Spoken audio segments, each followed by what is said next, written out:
सो कहो टल गुर सेविय अहनस सहज। दर्शन परसै गुरु कै जन्म। होवै सिफत खसम दे नूर अरसों कुरसों। तुद डिठे सच्चे पातशाह मल जन्म। सजन सच्चा पातशाहो सिर साहाद।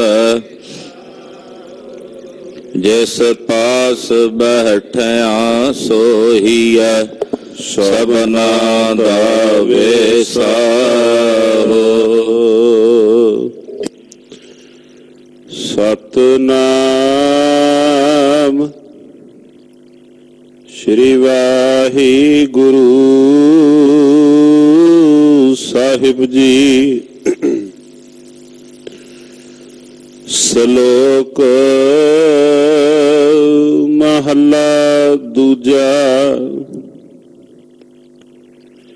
जिनी चलन जानिया से क्यों करहैं विथार। चलन सार ना जाननी काज सवारन हार। जिनी चलन जानिया से क्यों करहैं विथार। चलन सार ना जाननी काज सवारन हार। महला दूजा। रात कारण तन संचिया पल के चलन होई। नानक नाल ना चलई फिर पछुतावा हुई। महला दूजा। बदा चटी जो परे ना गुण ना उपकार। सेती खुशी सवारी है नानक कारज सार। महला दूजा। मन हट तरफ ना जिपई जे बहुता काले। तरफ जिना सत भाव दे जन नानक शब्द विचारे। पौड़ी। करता कारण जिन किया सो जाने सोई।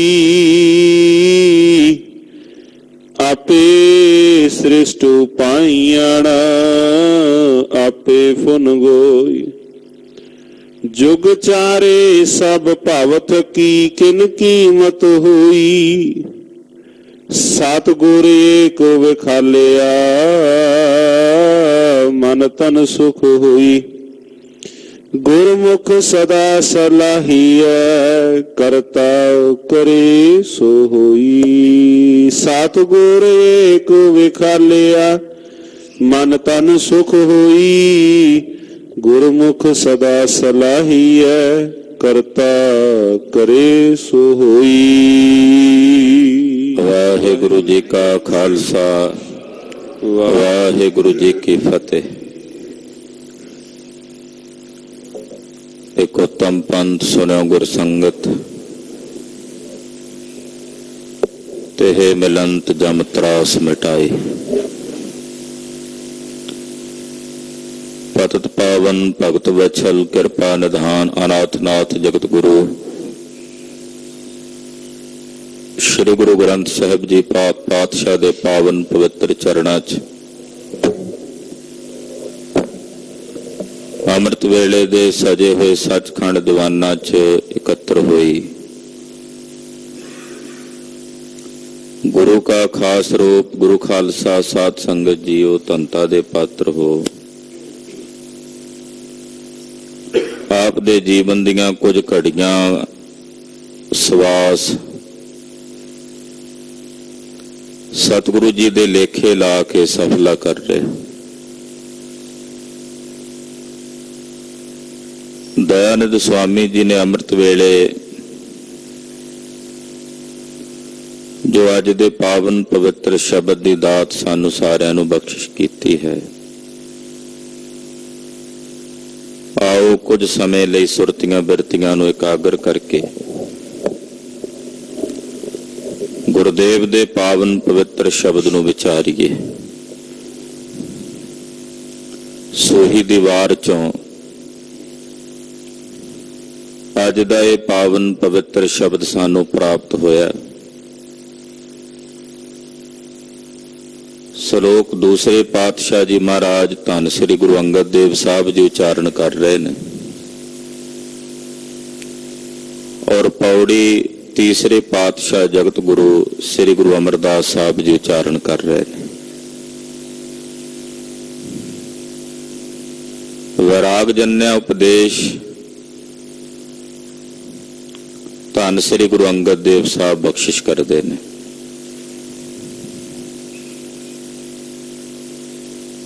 ਜਦੋਂ ਕਿਸੇ ਜੀਵ ਦੇ ਹਿਰਦੇ ਵਿੱਚ ਕਨਿਸ਼ਟ ਭਾਵ ਹੁੰਦਾ ਹੈ, ਤਿੰਨ ਪ੍ਰਕਾਰ ਦੇ ਜੀਵਾਂ ਲਈ ਤਿੰਨ ਪ੍ਰਕਾਰ ਦਾ ਉਪਦੇਸ਼ ਹੈ। ਉੱਤਮ, ਮੱਧਮ ਤੇ ਕਨਿਸ਼ਟ। ਮੱਧਮ ਲਈ ਉਪਾਸ਼ਨਾ ਹੈ, ਉੱਤਮ ਲਈ ਗਿਆਨ ਦਾ ਉਪਦੇਸ਼ ਹੈ ਔਰ ਕਨਿਸ਼ਟ ਵਾਸਤੇ ਕਰਮ ਦਾ, ਵੈਰਾਗ ਦਾ ਉਪਦੇਸ਼ ਹੈ।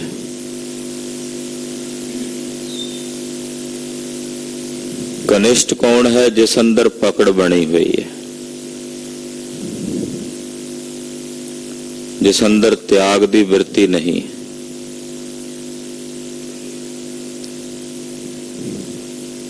ਵੈਰਾਗ ਦੀ ਬਿਰਤੀ ਨਹੀਂ। ਵੈਰਾਗ ਚੋਂ ਹੀ ਤਿਆਗ ਉਪਜਦਾ ਹੈ। ਬਿਨਾਂ ਵੈਰਾਗ ਤੋਂ ਤਿਆਗ ਨਹੀਂ ਹੋ ਸਕਦਾ।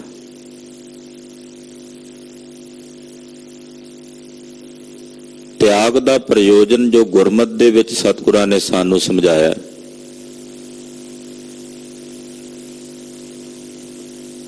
ਕਿ ਉਹ ਘਰ ਦਾ ਤਿਆਗ ਕਰਕੇ ਬਾਹਰ ਜਾਣ ਤੋਂ ਨਹੀਂ ਹੈ। ਜਿਹੜੀ ਚੀਜ਼ ਤੁਸੀਂ ਸਰੀਰ ਕਰਕੇ ਤਿਆਗੀ ਹੈ ਪਰ ਮਨ ਕਰਕੇ ਨਹੀਂ ਤਿਆਗੀ, ਸੁਰਤੀ ਕਰਕੇ ਪਕੜ ਬਣੀ ਹੋਈ ਹੈ, ਉਸ ਤਿਆਗ ਨੂੰ ਗੁਰਮਤਿ ਅਨੁਕੂਲੀ ਤਿਆਗ ਨਹੀਂ ਕਿਹਾ ਜਾ ਸਕਦਾ। ਸਤਿਗੁਰੂ ਜੀ ਸੁਰਤ ਕਰਕੇ, ਮਨ ਕਰਕੇ ਵੀ ਤਿਆਗਣ ਨੂੰ ਹੁਕਮ ਕਰਦੇ ਆ।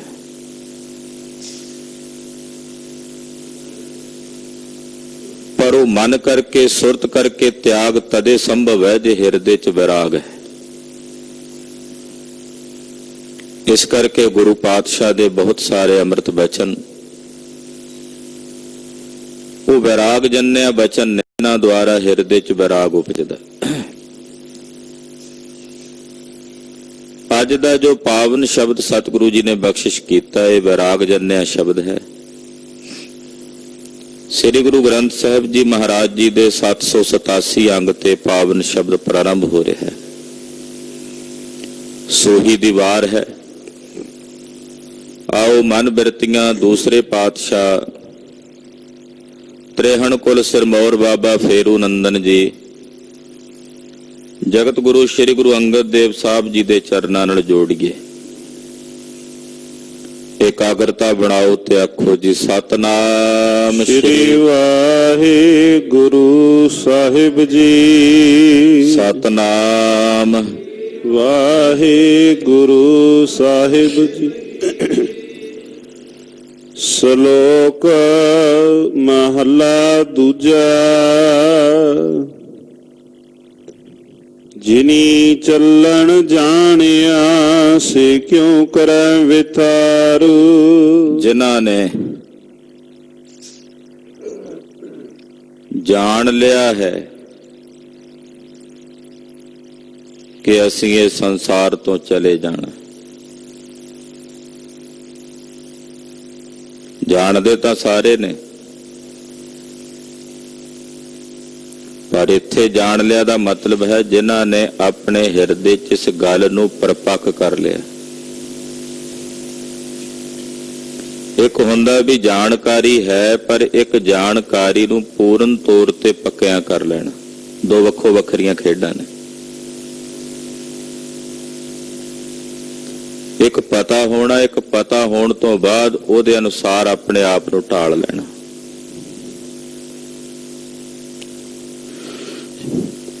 ਇੱਥੇ ਜਿਨ੍ਹਾਂ ਨੇ ਆਪਣੇ ਹਿਰਦੇ 'ਚ ਇਹ ਗੱਲ ਪੱਕਿਆਂ ਤੌਰ ਤੇ ਧਾਰਨ ਕਰ ਲਈ ਹੈ ਕਿ ਚਲੇ ਜਾਣਾ।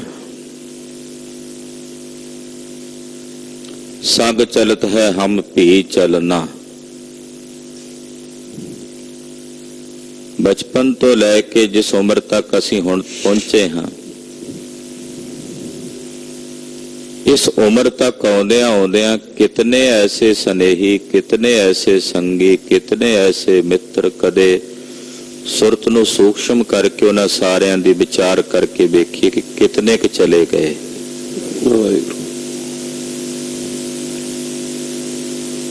ਤਾਂ ਸ਼ਾਇਦ ਸਾਡੇ ਹਿਰਦੇ 'ਚ ਇਹ ਗੱਲ ਪੱਕੀ ਹੋ ਜਾਏ ਕਿ ਜਿਹੜੇ ਉਹ ਸੰਗੀ ਚਲੇ ਗਏ ਨੇ, ਚਲੇ ਅਸੀਂ ਵੀ ਜਾਣਾ।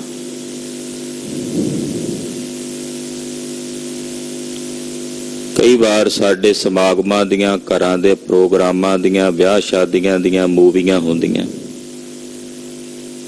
ਜੋ 20 ਸਾਲ 25 ਸਾਲ ਪਹਿਲਾਂ ਬਣੀਆਂ ਹੋਣ, ਉਹ ਲਾ ਕੇ ਜਦੋਂ ਵੇਖੀ ਦੀਆਂ ਹਨ ਪਤਾ ਲੱਗਦਾ ਕਿੰਨੇ ਉਹਨਾਂ ਵਿੱਚੋਂ ਐਸੇ ਨੇ ਜਿਹੜੇ ਚਲੇ ਗਏ, ਪਰ ਅਸਲੀਅਤ ਇਹੀ ਹੈ।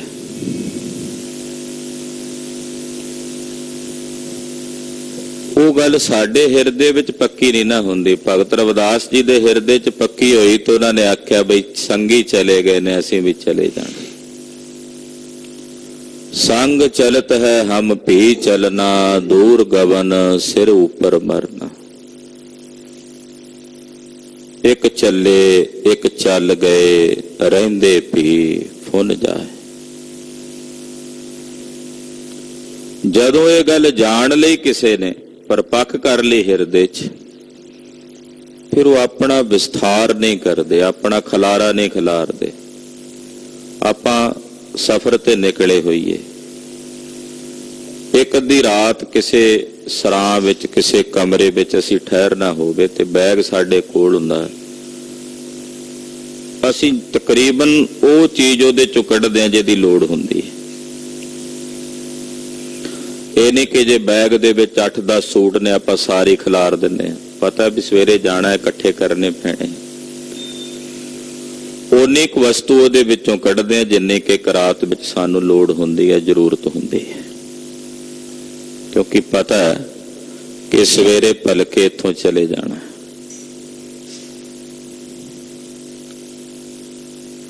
ਤੋ ਜਿਨ੍ਹਾਂ ਨੇ ਇਹ ਗੱਲ ਆਪਣੇ ਹਿਰਦੇ 'ਚ ਪੱਕਿਆਂ ਤੌਰ ਤੇ ਜਾਣ ਲਈ ਹੈ ਕਿ ਚਲੇ ਜਾਣਾ, ਉਹ ਵੀ ਆਪਣਾ ਖਲਾਰਾ ਨਹੀਂ ਖਿਲਾਰਦੇ ਸੰਸਾਰ 'ਚ। ਉਹ ਸਮੇਟ ਕੇ ਰੱਖਦੇ, ਉਨੀ ਕੁ ਵਸਤੂ ਆਪਣੇ ਪਾਸ ਰੱਖਦੇ ਆ ਜਿੰਨੀ ਕੁ ਉਹਨਾਂ ਦੇ ਬਰਤਨ ਵਿੱਚ ਆਉਂਦੀ ਹੈ। ਲੋੜ ਤੋਂ ਵੱਧ ਇਕੱਤਰ ਨਹੀਂ ਕਰਦੇ। ਜਗਤ ਗੁਰੂ ਗੁਰੂ ਅਮਰਦਾਸ ਪਾਤਸ਼ਾਹ ਰਾਤ ਦੇ ਸਮੇਂ ਬਰਤਨ ਵੀ ਮੂਧੇ ਮਰਵਾ ਦਿੰਦੇ ਨੇ। ਜਿੰਨੀ ਰਸਤ ਬਸਤ, ਚਾਹੇ ਉਹ ਕੱਚੀ ਹੈ ਪੱਕੀ ਹੈ, ਇੱਕ ਦਿਨ ਦੀ ਸਮਾਪਤ ਹੋ ਜਾਂਦੀ, ਅਗਲੇ ਦਿਨ ਲਈ ਨਹੀਂ ਜੋੜਦੇ, ਇਕੱਤਰ ਨਹੀਂ ਕਰਦੇ। ਇਹ ਸਤਿਗੁਰੂ ਜੀ ਸੰਕੇਤ ਦਿੰਦੇ ਆ, ਸਤਿਗੁਰੂ ਗੁਰੂ ਅਮਰਦਾਸ ਜੀ। ਸਰੀਰ ਤੇ ਝੋਲਾ ਵੀ ਮੇਰੇ ਪਾਤਸ਼ਾਹ ਇੱਕ ਧਾਰਨ ਕਰਦੇ ਆ, ਇੱਕ ਉਤਾਰ ਦਿੰਦੇ ਆ, ਔਰ ਜਦੋਂ ਤੱਕ ਉਹ ਜੀਰਨ ਨਹੀਂ ਹੋ ਜਾਂਦਾ, ਫਟ ਨਹੀਂ ਜਾਂਦਾ, ਉਦੋਂ ਤੱਕ ਦੂਸਰਾ ਗ੍ਰਹਿਣ ਨਹੀਂ ਕਰਦੇ। ਇੱਕ ਉਤਰਦਾ, ਇੱਕ ਜਦੋਂ ਫਟ ਜੇ ਫਿਰ ਜਾ ਕੇ ਦੂਸਰਾ ਨਵਾਂ ਆਉਣਾ, ਨਹੀਂ ਤਾਂ ਉਸੇ ਵਿੱਚ। ਯਾਨੀ ਕਿ ਸਮੇਟ ਕੇ ਰੱਖਣਾ। ਹੁਣ ਕੋਈ ਆਖੇ ਵੀ 6ਵੇਂ ਪਾਤਸ਼ਾਹ ਤਾਂ ਫਿਰ ਰੰਗ ਸਵੰਨੇ ਬਨ ਸਵੰਨੇ ਬਸਤਰ ਪਹਿਨਦੇ, ਉਹ ਗੁਰੂ ਅਮਰਦਾਸ ਸਾਹਿਬ ਜੀ ਤੋਂ ਫਿਰ ਜਿਵੇਂ ਉਹ ਕਰਦੇ ਨੇ ਉਦਾਂ ਉਹ ਕਿਉਂ ਨਹੀਂ ਕਰਦੇ? ਛੇਵੇਂ ਪਾਤਸ਼ਾਹ ਜੀ ਚਾਹੇ ਬਾਦਸ਼ਾਹੀ ਠਾਠ ਦੇ ਵਿੱਚ ਨੇ, ਪਰ ਜੇ ਤਿਆਗਣਾ ਪਿਆ ਤੇ ਅੱਖ ਦੇ ਫੋਰ ਚ ਸ੍ਰੀ ਅੰਮ੍ਰਿਤਸਰ ਸਾਹਿਬ ਤਿਆਗ ਕੇ ਆ ਗਏ ਨੇ, ਸੋਨੇ ਦੇ ਮਹੱਲ ਛੱਡ ਕੇ ਆ ਗਏ ਨੇ। ਪਕੜ ਤਾਂ ਨਹੀਂ ਨਾ ਹੈ।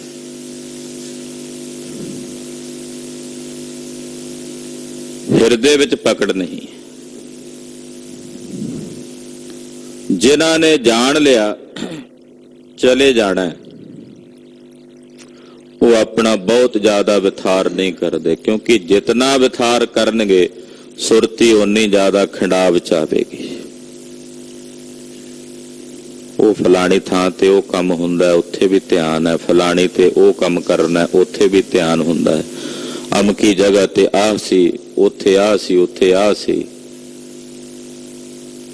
ਉਹ ਸਾਰਾ ਦਿਨ ਸੁਰਤੀ ਸਾਰੇ ਪਾਸੇ ਖਿੰਡੀ ਰਹਿੰਦੀ ਹੈ।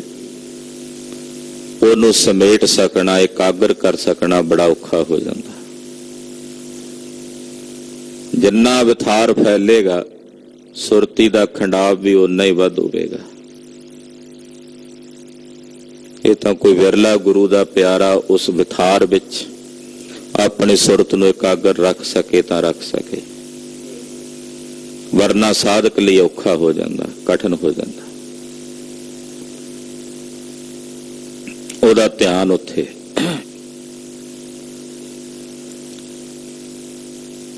ਸੁਖਦੇਵ ਜੀ ਜ਼ਿਕਰ ਆਉਂਦਾ ਗੁਰਬਾਣੀ 'ਚ, ਰਾਜੇ ਜਨਕ ਦਾ ਜ਼ਿਕਰ ਆਉਂਦਾ। ਬਿਆਸ ਜੀ ਦੇ ਪੁੱਤਰ ਸੀ, ਗਿਆਨਵਾਨ ਬਹੁਤ ਨੇ, ਪਰ ਹਿਰਦੇ ਨੂੰ ਸਕੂਨ ਨਹੀਂ। ਆਖਿਆ ਗੁਰੂ ਨੇ ਧਾਰਨ ਕੀਤਾ ਤਦੇ ਐਸੀ ਗੱਲ ਹੈ, ਜਾ ਕੇ ਗੁਰੂ ਧਾਰਨ ਕਰੋ। ਕਿਸ ਨੂੰ ਗੁਰੂ ਧਾਰਨ ਕਰਾਂ? ਰਾਜੇ ਜਨਕ ਨੂੰ। ਰਾਜੇ ਜਨਕ ਦੇ ਮਹੱਲਾਂ ਵਿੱਚ ਗਏ। ਰਾਜ ਜਨਕ ਨੂੰ ਭਾਈ ਸਾਹਿਬ ਭਾਈ ਗੁਰਦਾਸ ਜੀ ਵੱਡਾ ਭਗਤ ਲਿਖਦੇ, ਭਗਤ ਵੱਡਾ ਰਾਜਾ ਜਨਕ ਹੈ, ਕਿਉਂਕਿ ਮਾਇਆ ਵਿੱਚ ਰਹਿ ਕੇ ਉਦਾਸ ਉਪਰਾਮਤਾ ਦੀ ਬਿਰਤੀ। ਜਿਸ ਵਕਤ ਰਾਜੇ ਜਨਕ ਨੂੰ ਜਾ ਕੇ ਤਖਤ ਤੇ ਬੈਠਿਆਂ ਵੇਖਿਆ, ਇੱਕ ਪੈਰ ਅਗਨੀ ਵਿੱਚ ਹੈ, ਇੱਕ ਪੈਰ ਇੱਕ ਇਸਤਰੀ ਦੀ ਗੋਦ ਵਿੱਚ ਹੈ। ਸੁਖਦੇਵ ਦੇ ਮਨ ਵਿੱਚ ਸ਼ੰਕਾ, ਇਹ ਕਿਵੇਂ ਗੁਰੂ ਹੋ ਸਕਦਾ? ਅਗਨੀ ਵਿੱਚ ਜਿਹੜਾ ਪੈਰ ਹੈ ਉਹ ਨਹੀਂ ਦਿਸਿਆ, ਜੋ ਇੱਕ ਔਰਤ ਦੀ ਗੋਦ ਵਿੱਚ ਹੈ ਉਹ ਨਜ਼ਰ ਆ ਰਿਹਾ ਹੈ। ਇਹ ਤਾਂ ਵਿਕਾਰੀ ਰਾਜਾ ਹੈ, ਵਿਸ਼ਈ ਰਾਜਾ ਹੈ।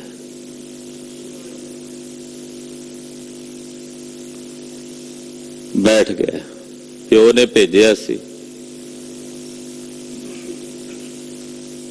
ਬਾਹਰ ਮਹਿਲਾਂ ਨੂੰ ਅੱਗ ਲੱਗੀ। ਨੌਕਰ ਆਇਆ, ਰਾਜੇ ਜਨਕ ਨੂੰ ਆਖਿਆ, ਰਾਜਾ ਅੱਗ ਲੱਗ ਗਈ ਹੈ। ਰਾਜਾ ਅਡੋਲ ਬੈਠਾ ਰਿਹਾ। ਦੁਬਾਰਾ ਫਿਰ ਆਇਆ, ਮਹਿਲਾਂ ਤਕਰੀਬਨ ਸਾਰੇ ਸੜ ਕੇ ਸੁਆਹ ਹੋ ਗਏ ਨੇ। ਰਾਜਾ ਫਿਰ ਅਡੋਲ ਬੈਠਾ ਰਿਹਾ।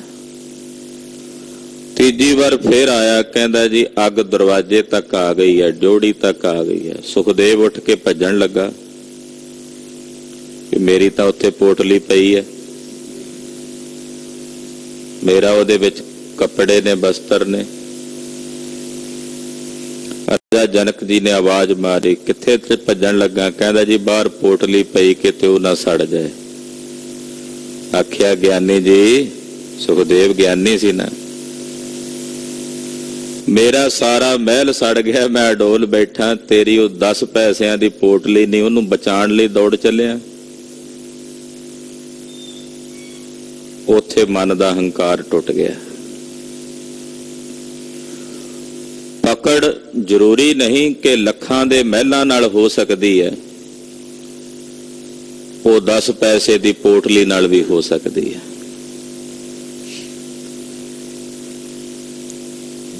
ਜਿਹਦੀ ਕੋਈ ਕੀਮਤ ਨਹੀਂ, ਕਿਤਨੀ ਕੁ ਕੀਮਤੀ ਹੋਵੇਗੀ ਉਹ ਪੋਟਲੀ, ਪਕੜ ਉਹਦੇ ਨਾਲ ਹੋ ਸਕਦੀ ਹੈ, ਪਰ ਲੱਖਾਂ ਰੁਪਏ ਦੇ ਸੋਨੇ ਦੇ ਮਹੱਲਾਂ ਨਾਲ ਰਾਜੇ ਜਨਕ ਦੇ ਅੰਦਰ ਪਕੜ ਨਹੀਂ, ਇਹ ਪ੍ਰਮਾਣ ਹੈ।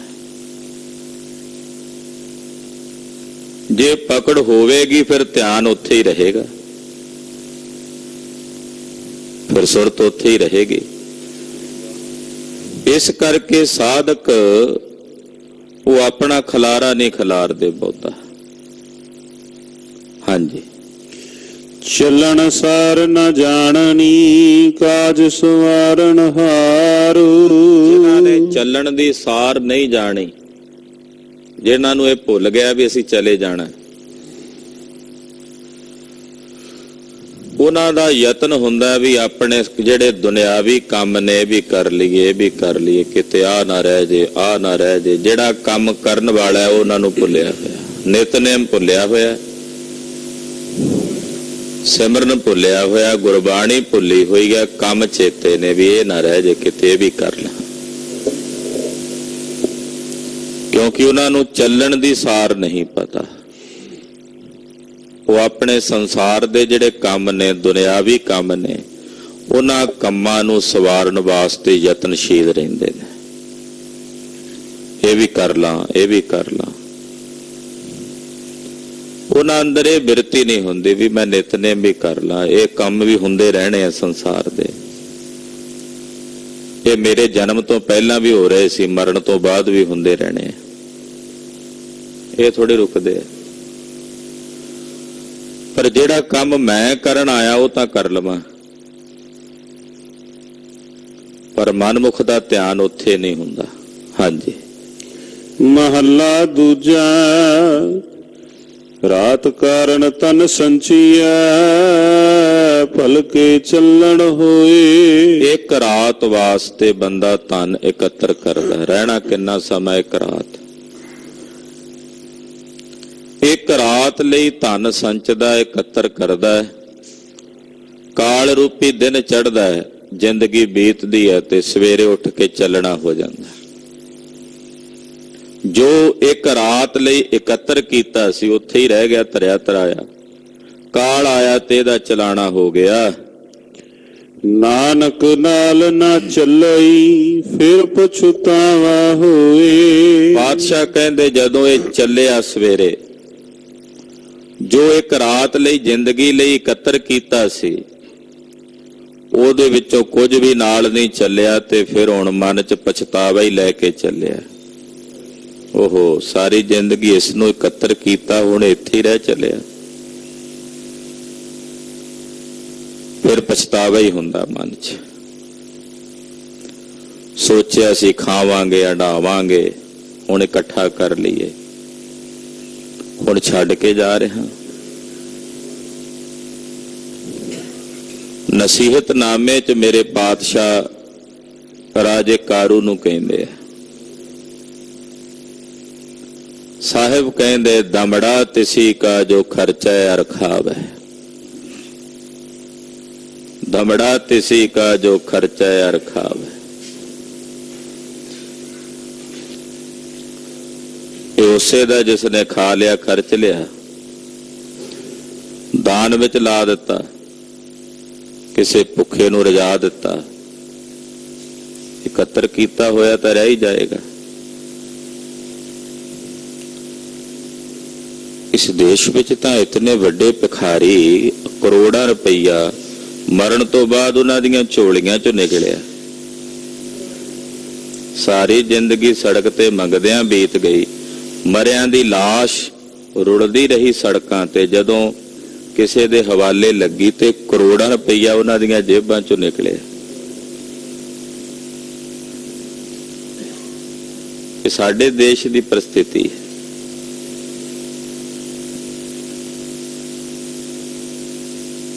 ਕੇਵਲ ਇਕੱਤਰ ਕਰਨ ਦੀ ਬਿਰਤੀ ਸੀ,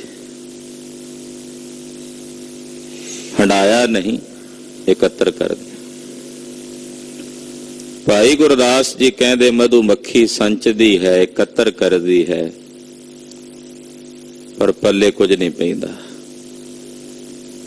ਉਹਦਾ ਇਕੱਤਰ ਕੀਤਾ ਹੋਇਆ ਸਾਂਭਦਾ ਕੋਈ ਹੋਰ ਹੈ। ਉਹਦੀ ਇਕੱਤਰ ਕੀਤੀ ਹੋਈ ਸ਼ਹਿਦ ਤੋਂ ਆਪ ਨਹੀਂ ਭਖਦੀ। ਪਰ ਉਹਦੀ ਸੁਰਤ ਹੈ ਕੇਵਲ ਇਕੱਤਰ ਕਰਨਾ। ਪਾਤਸ਼ਾਹ ਕਹਿੰਦੇ ਜਦੋਂ ਚੱਲਣ ਲੱਗਾ ਤੇ ਫਿਰ ਪਛਤਾਵਾ ਹੋਇਆ ਕਿ ਮੈਂ ਜੋ ਇਕੱਤਰ ਕੀਤਾ ਸੀ ਨਾਲ ਨਹੀਂ ਚੱਲਿਆ। ਇਸ ਨੂੰ ਇਕੱਤਰ ਕਰਨ ਲਈ ਮੈਂ ਕਿੰਨੇ ਗੁਨਾਹ ਕੀਤੇ ਸੀ, ਕਿੰਨੇ ਪਾਪ ਕੀਤੇ ਸੀ, ਕਿੰਨੀਆਂ ਠੱਗੀਆਂ ਕੀਤੀਆਂ ਸੀ। ਕਿਉਂਕਿ ਪਾਪਾਂ ਬਾਝੋਂ ਹੋਵੇ ਨਹੀਂ।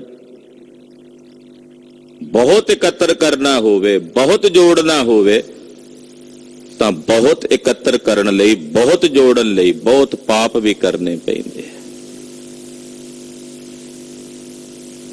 ਕਿ ਕਿਸ ਤਰੀਕੇ ਨਾਲ ਇਕੱਤਰ ਹੁੰਦਾ। ਉਹਦੇ ਲਈ ਕਿੰਨਿਆਂ ਦੀਆਂ ਕੁਰਬਾਨੀਆਂ ਦੇਣੀਆਂ ਪੈਂਦੀਆਂ ਨੇ, ਕਿੰਨਿਆਂ ਦੇ ਮੂੰਹ ਚੋਂ ਨਿਵਾਲਾ ਛਿੰਨਣਾ ਪੈਂਦਾ, ਖੋਣਾ ਪੈਂਦਾ। ਬਸ ਮੈਂ ਤਾਂ ਇਕੱਤਰ ਕਰਨਾ ਇਹ ਬਿਰਤੀ ਹੈ। ਪਰ ਜਦੋਂ ਜਾਣਾ ਹੈ ਛੱਡ ਕੇ ਚਲੇ ਜਾਣਾ। ਉਸ ਵੇਲੇ ਕੇਵਲ ਪਛਤਾਵਾ ਤੇ ਫਿਰ ਜੋ ਇਕੱਤਰ ਕਰਨ ਲਈ ਗੁਨਾਹ ਕੀਤੇ ਸਨ, ਪਾਪ ਕੀਤੇ ਸਨ, ਉਹ ਜ਼ਰੂਰ ਨਾਲ ਚੱਲੇ ਨੇ। ਔਰ ਇੰਨੇ ਡਰਾਉਣੇ ਨੇ। ਔਰੰਗਾ ਵੀ ਮਰਨ ਵੇਲੇ ਕਹਿੰਦਾ ਬਹਾਦਰ ਸ਼ਾਹ ਗੁਨਾਹ ਨਾ ਕਰੀ, ਮੈਂ ਜਿੰਨੇ ਗੁਨਾਹ ਕੀਤੇ ਨੇ ਅੱਜ ਉਹ ਮੈਨੂੰ ਮਰਨ ਨਹੀਂ ਦਿੰਦੇ। ਮੈਂ ਕੰਬਦਾ ਹਾਂ, ਉਹ ਗੁਨਾਹ ਮੇਰੇ ਅੱਗੇ ਆਣ ਕੇ ਖਲੋ ਜਾਂਦੇ ਨੇ ਕਿ ਮੈਂ ਸ਼ਰਮਦ ਜੈਸੇ ਫਕੀਰ ਨੂੰ, ਨੌਵੇਂ ਪਾਤਸ਼ਾਹ ਜੈਸੇ ਸਤਿਗੁਰਾਂ ਨੂੰ ਸ਼ਹੀਦ ਕੀਤਾ।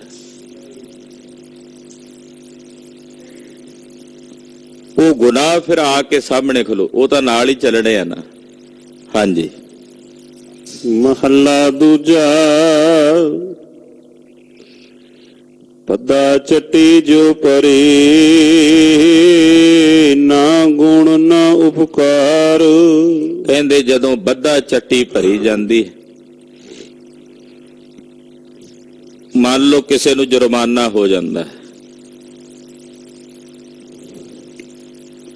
ਕਿਸੇ ਕੈਦੀ ਨੂੰ ਜੁਰਮਾਨਾ ਹੁੰਦਾ ਕਿਸੇ ਅਦਾਲਤ ਚੋਂ, ਰਾਹ ਜਾਂਦੇ ਨੂੰ ਕਿਸੇ ਦਾ ਚਲਾਨ ਹੋ ਜੇ, ਉਹ ਵੀ ਜੁਰਮਾਨਾ।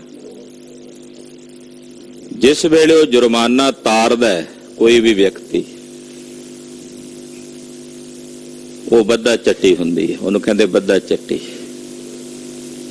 ਤੇ ਜਿਸ ਵੇਲੇ ਉਹ ਜੁਰਮਾਨਾ ਦੇਵੇ ਤੇ ਉਹ ਨਾ ਤਾਂ ਜਿਸ ਨੂੰ ਜੁਰਮਾਨਾ ਦੇ ਰਿਹਾ ਉਹਦੇ ਤੇ ਕੋਈ ਉਪਕਾਰ ਕਰ ਰਿਹਾ, ਨਾ ਉਹਦਾ ਆਪਣਾ ਕੋਈ ਭਲਾ ਹੋ ਰਿਹਾ, ਬੱਧਾ ਚੱਟੀ ਕਰ ਰਿਹਾ, ਮਜਬੂਰੀ ਹੈ।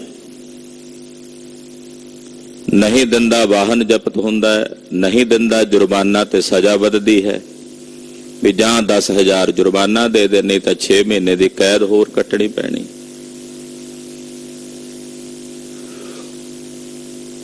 ਇਹਨੂੰ ਕਹਿੰਦੇ ਆ ਬੱਧਾ ਚੱਟੀ। ਉਹ ਨਾ ਕਿਸੇ ਗੁਣ ਚ ਆਉਣੀਆਂ, ਨਾ ਆਪਣੇ ਤੇ ਕੋਈ ਉਪਕਾਰ ਹੋਣਾ। ਇਸੇ ਤਰ੍ਹਾਂ ਜਿਹੜਾ ਬੱਧਾ ਚੱਟੀ ਦਾਨ ਕਰਨਾ, ਬੱਧਾ ਚੱਟੀ, ਮੈਨੂੰ ਹਾਲੇ ਤੱਕ ਚੇਤੇ ਹੈ ਅੰਬਾਲੇ ਸ਼ਹਿਰ ਵਿੱਚ ਮੈਂ ਤਕਰੀਬਨ 2000 ਸਨ ਵਿੱਚ ਸ੍ਰੀ ਅਖੰਡ ਪਾਠ ਸਾਹਿਬ ਦੀਆਂ ਡਿਊਟੀਆਂ ਲਾਉਂਦੇ ਸੀ। ਇੱਕ ਪਰਿਵਾਰ ਨੇ ਸ੍ਰੀ ਅਖੰਡ ਪਾਠ ਸਾਹਿਬ ਦਾ ਜਾਪ ਕਰਾਇਆ। ਘਰ ਵਿੱਚ ਸ਼ਾਦੀ ਸੀ ਲੜਕੇ ਦੀ, ਮਜਬੂਰੀ ਬਸ ਕਰਾਉਣਾ ਪਿਆ।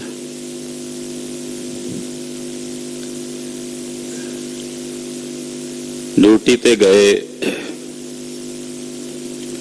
ਕਿਤੇ ਗ੍ਰੰਥੀ ਸਿੰਘ ਨਾਲ ਉਹਨਾਂ ਨੇ ਪਹਿਲਾਂ ਗੱਲਬਾਤ ਖੋਲੀ ਹੋਈ ਸੀ, ਸਾਨੂੰ ਪਤਾ ਨਹੀਂ ਸੀ। ਜਿਹੜਾ ਅਖੰਡ ਪਾਠ ਸਾਹਿਬ ਜੀ ਨੇ ਰੱਖਿਆ ਸੀ, ਉਹ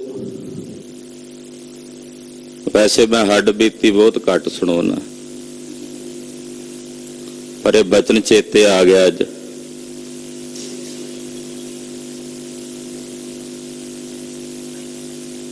ਪਹਿਲਾ ਗ੍ਰੰਥੀ ਸਿੰਘ ਆਇਆ, ਕਹਿੰਦਾ ਜੀ ਪ੍ਰਸ਼ਾਦਾ ਦੁਪਹਿਰ ਦਾ ਸਮਾਂ ਸੀ। ਉਹ ਕਹਿੰਦੇ ਜੀ ਸਾਡੀ ਨਾ ਗੱਲ ਹੋਈ ਆ ਤੁਹਾਡੇ ਗ੍ਰੰਥੀ ਨਾਲ ਵੀ ਅਸੀਂ ਰੋਟੀ ਪ੍ਰਸ਼ਾਦਾ ਕੁਝ ਨਹੀਂ ਦੇਣਾ, ਇਕੱਲੀ ਚਾਹ ਉਹੀ ਦੇਣੀ। ਹੁਣ ਉਹਨਾਂ ਦਿਨਾਂ 'ਚ ਮੈਂ ਚਾਹ ਪੀਂਦਾ ਨਹੀਂ ਸੀ। ਮੈਂ ਗਿਆ, ਮੈਂ ਕਿ ਜੀ ਦੁੱਧ, ਠੰਡ ਦਾ ਮੌਸਮ ਸੀ, ਅੱਜ ਕੱਲ ਦੇ ਦਿਨ ਸੀ, ਵੀ ਸਮੁੰਦਰ ਗਰਮ ਕਰ ਦਿਓ। ਉਹ ਕਹਿੰਦੇ ਨਾ ਜੀ, ਸਾਡੀ ਗੱਲ ਚਾਹ ਵਾਲੀ ਹੋਈ ਹੈ, ਚਾਹ ਪੀਣੀ ਆ ਤਾਂ ਪੀਓ, ਦੁੱਧ ਨਹੀਂ ਅਸੀਂ ਦੇਣਾ।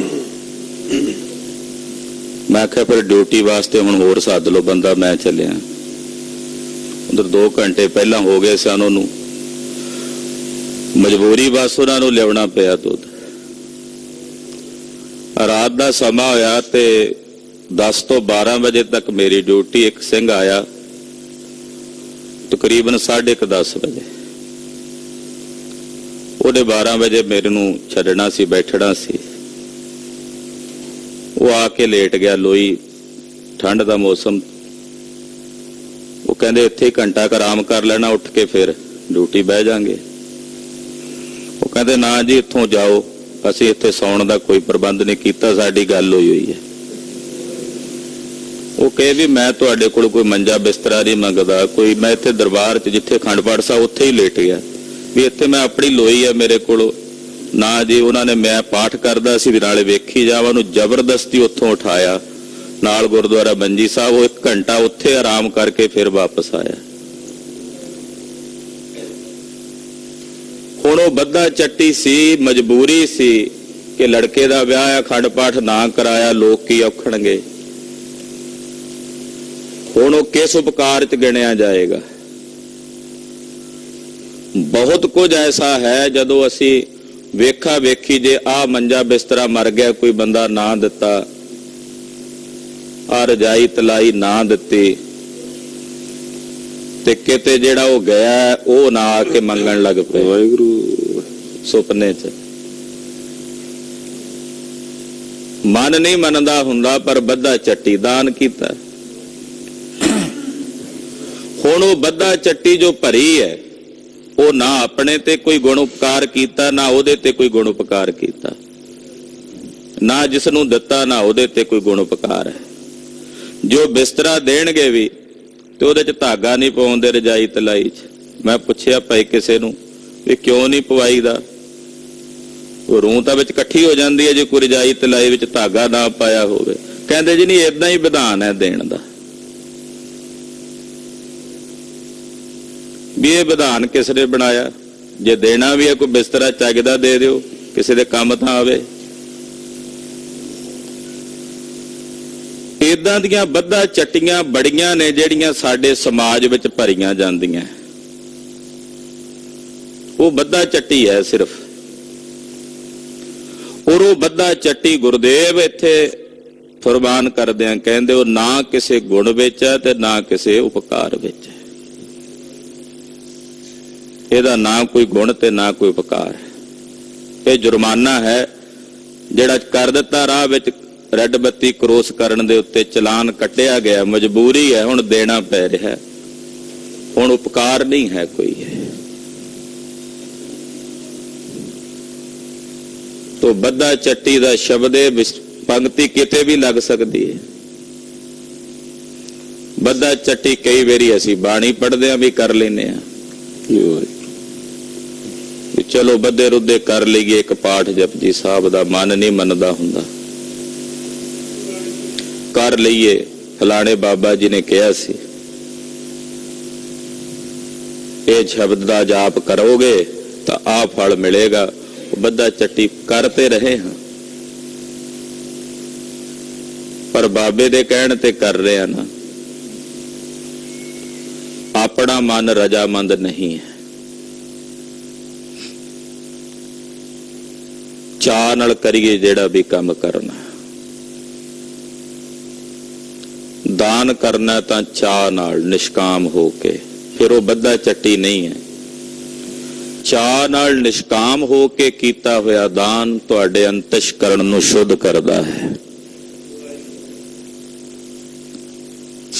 ਚਾਅ ਨਾਲ ਨਿਸ਼ਕਾਮ ਹੋ ਕੇ ਕੀਤਾ ਹੋਇਆ ਦਾਨ ਤੁਹਾਡੇ ਅੰਤःਕਰਣ ਨੂੰ ਸ਼ੁੱਧ ਕਰੇਗਾ। ਇਹ ਗੱਲ ਪੱਲੇ ਬੰਨ ਲੈਣੀ।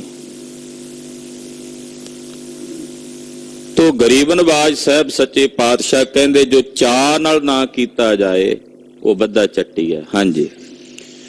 ਸੇਤੀ ਖੁਸ਼ੀ ਸਵਾਰੀਐ ਨਾਨਕ ਕਾਰਜ ਸਾਰ। ਪਾਤਸ਼ਾਹ ਕਹਿੰਦੇ ਖੁਸ਼ੀ ਨਾਲ ਕਰੋ ਜਿਹੜਾ ਵੀ ਕਾਰਜ ਕਰਨਾ, ਖੁਸ਼ੀ ਨਾਲ, ਚਾਅ ਨਾਲ। ਜਿਹੜਾ ਕੰਮ ਤੁਸੀਂ ਖੁਸ਼ੀ ਨਾਲ ਕਰੋਗੇ ਉਹੀ ਸ੍ਰੇਸ਼ਟ ਕੰਮ ਹੈ। ਗੁਰੂ ਘਰ ਜਾਣਾ ਖੁਸ਼ੀ ਨਾਲ, ਗੁਰਬਾਣੀ ਪੜ੍ਹਨੀ ਹੈ ਖੁਸ਼ੀ ਨਾਲ, ਦਾਨ ਕਰਨਾ ਖੁਸ਼ੀ ਨਾਲ, ਸੇਵਾ ਕਰਨੀ ਹੈ ਖੁਸ਼ੀ ਨਾਲ, ਚਾਅ ਨਾਲ। ਨੌਕਰੀ ਨਾ ਬਣੇ, ਚਾਕਰੀ ਹੋਵੇ। ਕੋਈ ਵੀ ਕੰਮ ਹੈ, ਕਿਸੇ ਵੀ ਖਿੱਤੇ ਵਿੱਚ ਕੋਈ ਕਰ ਰਿਹਾ, ਉਹ ਆਪਣਾ ਕੰਮ ਚਾਅ ਨਾਲ ਕਰੇ। ਇਹ ਬੜਾ ਵੱਡਾ ਵਿਧਾਨ ਬਣ ਜਾਏਗਾ। ਇੱਥੇ ਜਿਤਨੇ ਵੀ ਖਿੱਤਿਆਂ ਵਿੱਚ, ਜਿੰਨੇ ਵੀ ਮਹਿਕਮਿਆਂ ਵਿੱਚ ਜਿੰਨੇ ਵੀ ਲੋਕ ਕੰਮ ਕਰ ਰਹੇ ਨੇ, 99% ਬੱਧੇ ਰੁੱਧੇ ਹੀ ਕਰ ਰਹੇ ਨੇ। ਉਹ ਖੁਸ਼ ਨਹੀਂ ਹਨ। ਬਸ ਜਿਵੇਂ ਕੋਈ ਜ਼ਬਰਦਸਤੀ ਫੜ ਕੇ ਬਿਠਾਇਆ ਹੁੰਦਾ ਉਹਨਾਂ ਨੂੰ, ਚਾਹੇ ਕਿ ਉਹਨਾਂ ਦੀ ਉਹ ਡਿਊਟੀ ਹੁੰਦੀ ਹੈ ਜੋ ਉੱਥੇ ਬੈਠੇ ਕਰ ਰਹੇ ਨੇ, ਪਰ ਉਹ ਆਪਣੀ ਡਿਊਟੀ ਨੂੰ ਡਿਊਟੀ ਨਾ ਜਾਣਦਿਆਂ ਹੋਇਆਂ ਇਹ ਸਮਝਦੇ ਹੁੰਦੇ ਆ ਵੀ ਅਸੀਂ ਉਪਕਾਰ ਕਰ ਰਹੇ ਹਾਂ ਲੋਕਾਂ ਤੇ ਬੈਠੇ। ਭਾਵੇਂ ਉਹਨਾਂ ਹੀ ਲੋਕਾਂ ਦੇ ਦਿੱਤੇ ਹੋਏ ਟੈਕਸ ਦੇ ਪੈਸੇ ਨਾਲ ਉਹਨਾਂ ਨੂੰ ਤਨਖਾਹਾਂ ਮਿਲਦੀਆਂ ਨੇ, ਪਰ ਉਹ ਫਿਰ ਵੀ ਇਹੀ ਸਮਝਦੇ। ਭਾਵੇਂ ਉਹ ਆਪਣੇ ਖੂਨ ਪਸੀਨੇ ਦੀ ਕਮਾਈ ਵਿੱਚੋਂ ਇਹਨਾਂ ਨੂੰ ਹਿੱਸਾ ਦਿੰਦੇ ਆ, ਪਰ ਉਹ ਫਿਰ ਵੀ ਸਮਝਦੇ ਉਪਕਾਰ ਹੋ ਰਿਹਾ, ਸਾਡੇ ਵੱਲੋਂ ਇਹ ਬੜਾ ਇਹਨਾਂ ਤੇ ਅਹਿਸਾਨ ਹੋ ਰਿਹਾ। ਪਰ ਜੇ ਉਹੀ ਉਹ ਕੰਮ ਕਿਸੇ ਵੀ ਖਿੱਤੇ ਵਿੱਚ ਕੋਈ ਕਰ ਰਿਹਾ, ਚਾਅ ਨਾਲ ਕਰੇ, ਤਾਂ ਸਾਡਾ ਸਮਾਜ ਕਿਤੇ ਤੇ ਕਿਤੇ ਜਾ ਸਕਦਾ ਹੈ। ਇੱਥੇ ਲੋਕਾਂ ਨੂੰ ਦਲਾਲ ਨਹੀਂ ਵੇਖਣੇ ਪੈਣਗੇ ਸੱਜੇ ਖੱਬੇ, ਵੀ 2 ਨੰਬਰ ਦੇ ਤਰੀਕੇ ਨਾਲ ਕਿਸ ਤਰੀਕੇ ਨਾਲ ਸਾਡਾ ਇਹ ਕੰਮ ਹੁੰਦਾ। ਜਦੋਂ ਹਰ ਇੱਕ ਵਿਅਕਤੀ ਆਪਣੀ ਜ਼ਿੰਮੇਵਾਰੀ ਨੂੰ ਚਾਅ ਨਾਲ ਨਿਭਾਏਗਾ, ਤਾਂ ਚਾਅ ਨਾਲ ਕੀਤਾ ਹੋਇਆ ਕੰਮ, ਭਾਵੇਂ ਉਹ ਨੌਕਰੀ ਕਰ ਰਿਹਾ, ਭਾਵੇਂ ਉਹ ਆਪਣਾ ਪੇਸ਼ਾ ਕਰ ਰਿਹਾ, ਫਿਰ ਵੀ ਉਹਦੇ ਲਈ ਲਾਹੇਵੰਦ ਹੋਵੇਗਾ। ਉਹਦੇ ਹਿਰਦੇ ਲਈ ਲਾਹੇਵੰਦ ਹੋਵੇਗਾ ਔਰ ਉਹ ਸ੍ਰੇਸ਼ਟ ਕੰਮ ਹੋ ਜਾਏਗਾ। ਹਾਂਜੀ। ਮਹੱਲਾ ਦੂਜਾ। ਮਨ ਹਟ ਤਰਫ ਨਾ ਜਿਪਈ ਜੇ ਬਹੁਤਾ ਕਾਲੇ। ਮਨ ਦੇ ਹੰਕਾਰ ਨਾਲ ਜਿਹੜੀ ਸਾਡੇ ਅੰਦਰ ਆਸੁਰੀ ਸੰਪਦਾ, ਉਹਨੂੰ ਕਿਹਾ ਤਰਫ, ਔਗਣ, ਉਹ ਹੰਕਾਰ ਨਾਲ ਨਹੀਂ ਜਿੱਤੇ ਜਾ ਸਕਦੇ। ਹੰਕਾਰ ਨਾਲ ਜੇ ਕੋਈ ਬਹੁਤ ਕਾਲਣਾ ਕਾਲੇ, ਯਤਨ ਕਰੇ ਕਿ ਮੈਂ ਆਪਣੇ ਅੰਦਰ ਦੇ ਔਗਣਾਂ ਨੂੰ ਜਿੱਤ ਲਵਾਂ, ਨਹੀਂ ਜਿੱਤ ਸਕਦਾ। ਤਰਫ ਜਿਨਾ ਸਤ ਭਾਉ ਦੇ ਜਨ ਨਾਨਕ ਸ਼ਬਦ ਵਿਚਾਰੇ। ਹਾਂ, ਜੇ ਅੰਦਰ ਦੀ ਆਸੁਰੀ ਸੰਪਦਾ ਨੂੰ ਜਿੱਤਣਾ ਤੇ ਗੁਰੂ ਨਾਲ ਸੱਚੇ ਪ੍ਰੇਮ ਨਾਲ ਜਿੱਤਿਆ ਜਾ ਸਕਦਾ। ਅੰਦਰ ਦੀ ਆਸੁਰੀ ਸੰਪਦਾ, ਔਗਣ ਸਤਿਗੁਰਾਂ ਦੇ ਸੱਚੇ ਪ੍ਰੇਮ ਨਾਲ ਔਰ ਸਤਿਗੁਰਾਂ ਦੇ ਸ਼ਬਦ ਦੀ ਵਿਚਾਰ ਨਾਲ ਉਹਨਾਂ ਔਗਣਾਂ ਨੂੰ ਜਿੱਤਿਆ ਜਾ ਸਕਦਾ ਹੈ। ਪੌੜੀ ਤੀਸਰੇ ਪਾਤਸ਼ਾਹ ਜੀ ਉਚਾਰਦੇ ਹਨ। ਕਰਤਾ ਕਾਰਨ ਜਿਨ ਕੀਆ ਸੋ ਜਾਣ ਸੋਈ। ਕਰਤੇ ਨੇ ਸਾਰਾ ਕਾਰਨ ਕੀਤਾ ਹੈ, ਜਿਸ ਨੇ ਕਾਰਨ ਕੀਤਾ ਉਹੀ ਜਾਣਦਾ ਹੈ। ਕਾਰਜ ਨੂੰ ਉਹੀ ਜਾਣਦਾ, ਕਿਉਂਕਿ ਜਿਸ ਕਾਰਨ ਤੋਂ ਇਹ ਕਾਰਜ ਉਤਪੰਨ ਹੋਇਆ, ਉਸ ਕਾਰਨ ਨੂੰ ਕਰਨ ਵਾਲਾ ਉਹ ਵਾਹਿਗੁਰੂ ਪਰਮੇਸ਼ਰ ਹੈ। ਆਪੇ ਸ੍ਰਿਸ਼ਟ ਪਾਇਣ ਆਪੇ ਫੁਨ ਗੋਈ। ਆਪ ਹੀ ਸਾਰੀ ਸ੍ਰਿਸ਼ਟੀ ਨੂੰ ਵਾਹਿਗੁਰੂ ਵਿਧਾਤਾ ਪੈਦਾ ਕਰਦਾ ਹੈ। ਆਪ ਹੀ ਉਹ ਸਾਰੀ ਸ੍ਰਿਸ਼ਟੀ ਨੂੰ ਆਪਣੇ ਚ ਗੋ ਲੈਣ ਵਾਲਾ, ਆਪਣੇ ਚ ਸਮੇਟ ਲੈਣ ਵਾਲਾ ਹੈ। ਜੁਗ ਚਾਰੇ ਸਭ ਭਵ ਥਕੀ ਕਿਨ ਕੀਮਤ ਹੋਈ। 4 ਯੁੱਗਾਂ ਦੇ ਵਿੱਚ ਭਵ ਥੱਕੀ ਹਾਂ, ਕਿਸੇ ਬਿਰਲੇ ਨੇ ਆਪਣੇ ਇਸ ਮਨੁੱਖਾ ਸਰੀਰ ਦੀ ਕੀਮਤ ਨੂੰ ਜਾਣਿਆ। ਸਤਿਗੁਰ ਏਕ ਵਖਾਲਿਆ ਮਨ ਤਨ ਸੁਖ ਹੋਈ। ਸਤਿਗੁਰੂ ਜੀ ਨੇ ਸਾਨੂੰ ਇੱਕ ਵਿਖਾਲ ਦਿੱਤਾ, ਇੱਕ, ਜਿਸ ਇੱਕ ਨੂੰ ਵੇਖਦਿਆਂ ਮੇਰੇ ਮਨ ਔਰ ਤਨ ਵਿੱਚ ਸੁਖ ਵਰਤ ਗਿਆ। ਗੁਰਮੁਖ ਸਦਾ ਸਲਾਹੀਐ ਕਰਤਾ ਕਰੇ ਸੋਈ। ਗੁਰੂ ਦੇ ਮੁਖ ਦੁਆਰਾ ਉਪਦੇਸ਼ ਲੈ ਕੇ ਗੁਰਮੁਖ ਸਦਾ ਸਲਾਉਂਦੇ ਹਨ ਔਰ ਇਹ ਜਾਣਦੇ ਨੇ ਕਰਤਾ ਜੋ ਕਰਦਾ ਉਹ ਹੋ ਜਾਂਦਾ ਹੈ। ਕਰਤਾ ਜੋ ਕਰਦਾ ਸੋ ਹੋਈ ਉਹੀ ਹੁੰਦਾ। ਕਿਸੇ ਜੀਵ ਦੇ, ਮਨੁੱਖ ਦੇ ਕੀਤਿਆਂ ਕੁਝ ਨਹੀਂ ਹੋ ਸਕਦਾ। ਕਰਤੇ ਨੇ ਜੋ ਕਰਨਾ ਉਹੀ ਹੋਣਾ।